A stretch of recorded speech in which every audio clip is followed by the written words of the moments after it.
Friends मैं हूं नदीम और आप देख रहे हैं इन्फो डायरी। तो फ्रेंड्स आज की वीडियो में हम बात करने वाले हैं ट्रांसफार्मर को लेकर और बहुत ही इंटरेस्टिंग क्वेश्चन पे। जो हमारा क्वेश्चन ये है कि what will happen if DC supply is given on the primary side of the transformer. अगर हम ट्रांसफार्मर की प्राइमरी साइड पे डीसी सप्लाई प्रोवाइड करते हैं तो क्या होगा। अगर मैं इसका आपको एक सिंपल से वर्ड में अगर इसका आंसर करना चाहूँ तो ये होगा कि हमारा ट्रांसफार्मर बर्न हो जाएगा। हमारा ट्रांसफार्मर बर्न क्यों होगा, उसकी दो रीजन हैं हमारे पास। रीज़न नंबर 1 पे अगर हम बात करें तो हमारे पास ट्रांसफार्मर में इंडक्टेंस होती है, यानी कॉइल होता है। मतलब उसकी इंडक्टेंस जो होती है, यानी इसकी इंडक्टेंस जो है ट्रांसफार्मर की ज़्यादा होती है अकॉर्डिंग टू रेजिस्टेंस। यानी कि ट्रांसफार्मर के जो इसकी वाइंडिंग होती है उसकी रेजिस्टेंस बहुत कम होती है, जबकि उसकी इंडक्टेंस बहुत ज़्यादा होती है। जबकि अगर हम डीसी सप्लाई की बात करें या डीसी सर्किट्स की बात करें तो उसमें हमारे पास इंडक्टेंस नहीं होती, या तो उसमें रेजिस्टेंस ही होती है। और अब अगर हम डीसी सप्लाई ट्रांसफार्मर की प्राइमरी साइड पे प्रोवाइड करते हैं तो उससे होगा क्या, जबकि इंडक्टेंस तो डीसी सर्किट में होती नहीं, रेजिस्टेंस बहुत कम होगी हमारे ट्रांसफार्मर की वाइंडिंग की, जिसकी वजह से करंट बहुत ज़्यादा बढ़ जाएगा। हाई करंट की वजह से हमारे ट्रांसफार्मर की जो वाइंडिंग का इंसुलेशन है ब्रेक डाउन हो जाएगी। यानी इंसुलेशन उसकी जो है, एक लेवल होता है करंट का लेवल, उस पर हीट अप होने की वजह से इंसुलेशन ख़राब हो जाएगी और हमारा जो ट्रांसफार्मर शॉर्ट सर्किट होके जो है वो बर्न हो जाएगा। अब रीज़न नंबर 2, इसकी दूसरी रीज़न क्या है कि अगर हम नॉर्मली ट्रांसफार्मर के ऑपरेशन की बात करें, जब हम उसको एसी सप्लाई प्रोवाइड करते हैं तो क्या होता है, उस एसी सप्लाई की वजह से इसमें अल्टरनेटिव फ्लक्स पैदा होता है।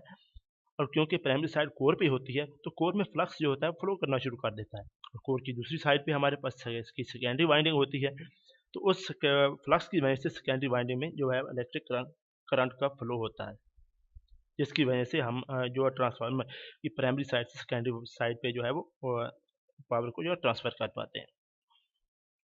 अब जो उस फ्लक्स की वजह से हमारे पास सेकेंडरी में जो है वो करंट का फ्लो हो रहा है, उस करंट की वजह से एक बैक ईएमएफ पैदा हो रही है। तो वो जो ईएमएफ है वो हमारी प्राइमरी साइड की करंट को जो है वो अपोज़ कर रही है, जिसकी वजह से हमारा प्राइमरी साइड का करंट जो होता है वो एक लिमिट में रहता है, मुसलसल बढ़ता नहीं। तो ये मैं आपको दोबारा एक दफ़ा कहना चाहूँगा कि हमारा जो ये बैक ईएमएफ है वो हमारे प्राइमरी साइड के कुछ करंट का जो कुछ हिस्सा है उसको कैंसल करती है, जिसकी वजह से हमारा जो प्राइमरी साइड का करंट है वो लिमिट में रहता है। ये लेंज़ लॉ है। तो अब अगर हम इसको डीसी सप्लाई प्रोवाइड करते हैं तो आपको पता है कि अल्टरनेटिव फ्लक्स पैदा नहीं होगा। अगर फ्लक्स पैदा नहीं होगा तो हमारे पास सेकेंडरी में कोई करंट फ्लो नहीं होगी।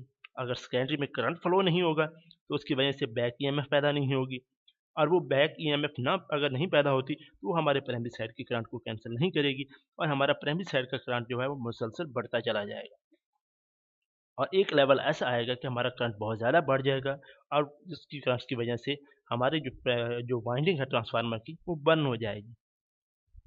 तो ये 2 रीज़न थी। आई होप आपका डाउट जो है वो इस क्वेश्चन को लेके क्लियर हो गया होगा।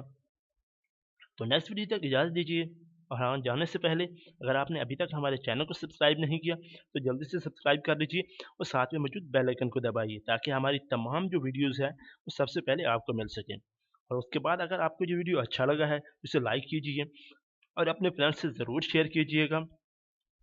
और अगर आप कुछ और जानना चाहते हैं तो हमें कमेंट्स में ज़रूर बताइए करेगा, क्योंकि आप वीडियोस देख के चले जाते हैं और कमेंट इसमें नहीं करते। तो कमेंट्स लाज़मी किया करें, इससे हमें पता चलता है, आपको फीडबैक मिलता है कि आपको हमारे वीडियोस जो है वो कैसे कैसे लग रहे हैं, या हमारे ये हमारा जो होता है आपको, ये 2 ही चीज़ों से हमें पता चलता है। एक तो ये कि आप हमारे वीडियो को लाइक करते हैं तो इससे हमें पता चलता है, तो हमारी आपको वीडियोज़ अच्छी लग रही हैं। अगर आपको नहीं अच्छी लगती तो आप डिसलाइक कर दीजिए, कोई बात नहीं। कम से कम हमें पता लगेगा, हम उनको इम्प्रूव करने की कोशिश करेंगे। और हमें कमेंट्स में ज़रूर बताइएगा, ताकि हमें ये जान सकें कि आपको हमारे वीडियोज़ जो हैं वो कैसे लग रहे हैं। तो नेक्स्ट वीडियो तक इजाज़त दीजिए, दुआ में याद रखिएगा। अल्लाह हाफ़िज़।